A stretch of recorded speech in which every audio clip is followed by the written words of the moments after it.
Ladies and gentlemen, welcome to this FlaskUp.com Mr. Pandaria raiding guide. And in this video, we're going to be taking a look at the heroic mode version of Galakras in the Siege of Orgrimmar raid. Now in order to complete this fight, you're going to want to bring 2 tanks, 3 healers, and then the remaining a mixture of both melee and ranged DPS. And if you've done this fight on normal mode, you'll understand that classes which are able to mass damage such as elemental shamans or anything that can cleave or multi-dot are a massive bonus to this fight. Now, as much as I hate to say it, unfortunately this fight is very similar to the normal mode. There are just 1 or 2 changes and you do need to be aware of a few more things,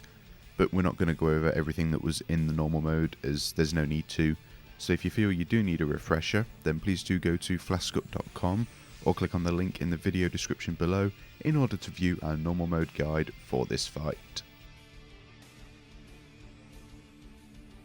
Now this is still a 2-phase encounter where you will fight waves of adds in the first phase and then you'll fight Galakras in the second phase.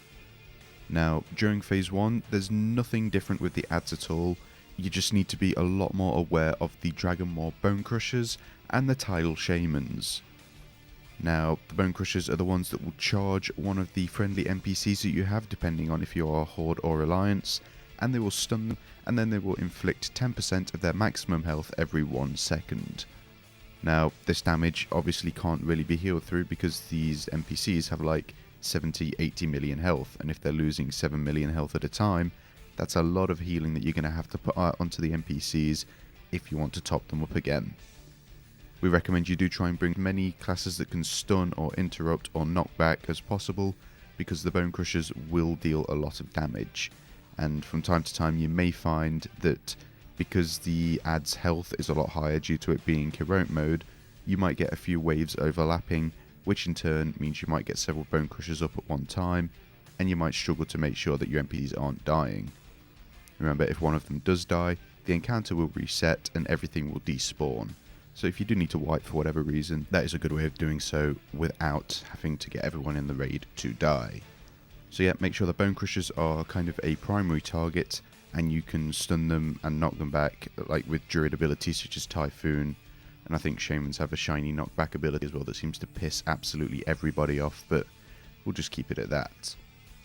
Now as for the Tidal Shamans, these are the mobs which will, the key being Shaman, heal absolutely everything and also deal damage to players as and when they feel like it. Now, the healing tide totems that they spawn will heal nearby allies for 20% of their maximum health every 2.5 seconds. So when these healing tide totems are spawned, you need to make sure you're targeting these as soon as possible and getting them killed off.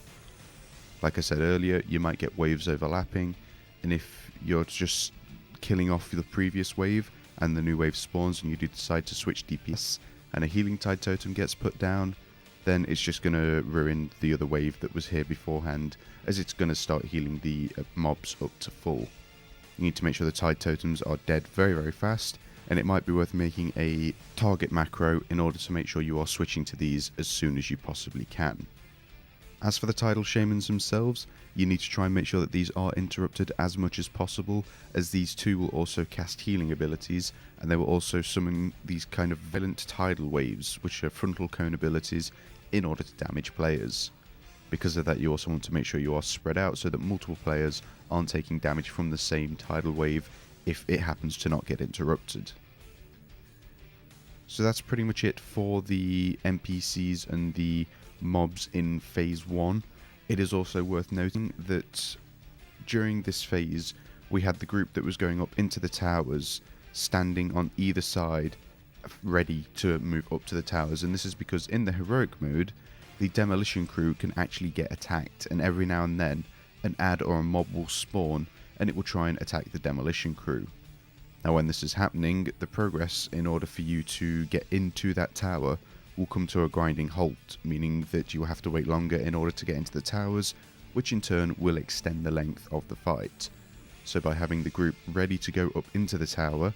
you can make sure that they are going to be able to, kill off the adds that spawn, and it's useful having players such as Death Knights with grips or other players with stuns in order to make sure you can lock these mobs down and kill them off as soon as possible.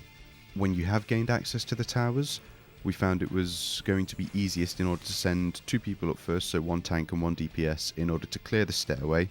and then the rest of the players would stay down and kill off the demolisher as and when it arrives. Now, at the top of the towers, what you might not have noticed is a little sparkling rope, and if you click on this rope, then it will throw a rope down to the players on the ground, meaning they can get up the tower just by right clicking on this rope and not having to go inside and climb all the way up the spiraling staircase. This means they can get to the top faster, and it also means they're able to stay down longer in order to help killing off adds and also helping kill off the demolishers that do spawn.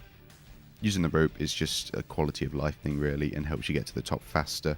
so you can send people up earlier if you think they can survive longer, and then your healer can use it later on in order to go up and help heal people up. Now thankfully phase 2 is done ever so slightly differently. It's only a little bit of a change, and it's, based on where you're actually going to stand and stack up as a raid. And what you'll probably notice in the video in the background is that we've got 2 markers set up, and this will be the stacking points for 2 separate groups during phase 2.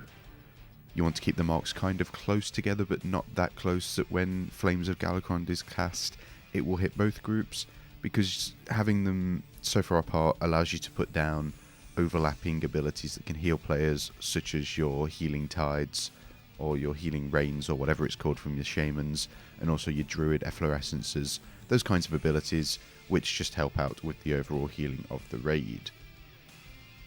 Now, we have 2 markers set up because of the debuff that Flames of Galakras will actually place on players, and the amount of damage that it actually ramps up and deals to each player for every stack of it they have.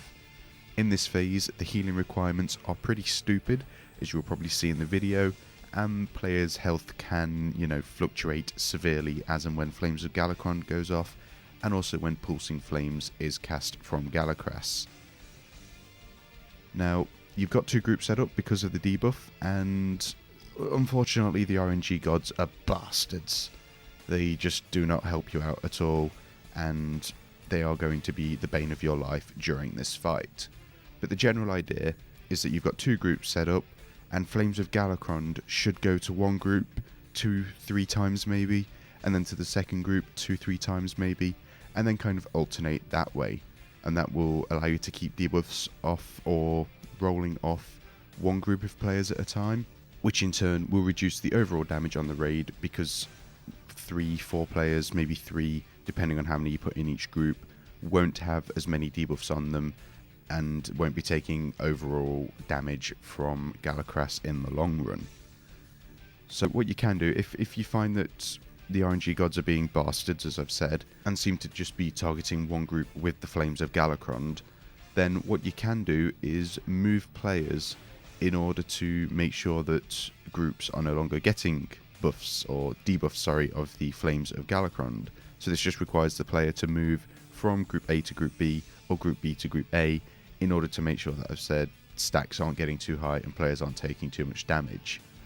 Your healers will probably call out if people do start taking too much damage, and that should be an indication that people should wake up and start moving and rotating where the Flames of Galakras is going. But you never know, you might get lucky and the RNG gods might love you, unlike some people, and then just kind of put the Flames of Galakras as and when you need it, or where you need it, for the entirety of this phase. As I've mentioned already, as the phase goes on, there will be a shit ton of damage going out on your raid, so you will want to make sure that you have got a proper healing cooldown rotation set up for, say, the last 50 million health that the boss has actually got. As you'll notice in the video in the background, players' health will start dropping very fast. So that's going to do it for this Mr. Pandaria raiding guide. If you would like to view a written version of this guide, then please do head on over to flaskup.com or click on the link in the video description below. Alternatively, if you'd like to view any more of our other Heroic Mode raiding guides, then please do click on any of the annotations that are currently on screen now. As always, thank you for watching, and if you are interested in future Mr. Pandaria raiding guides, then please do feel free to subscribe to the channel.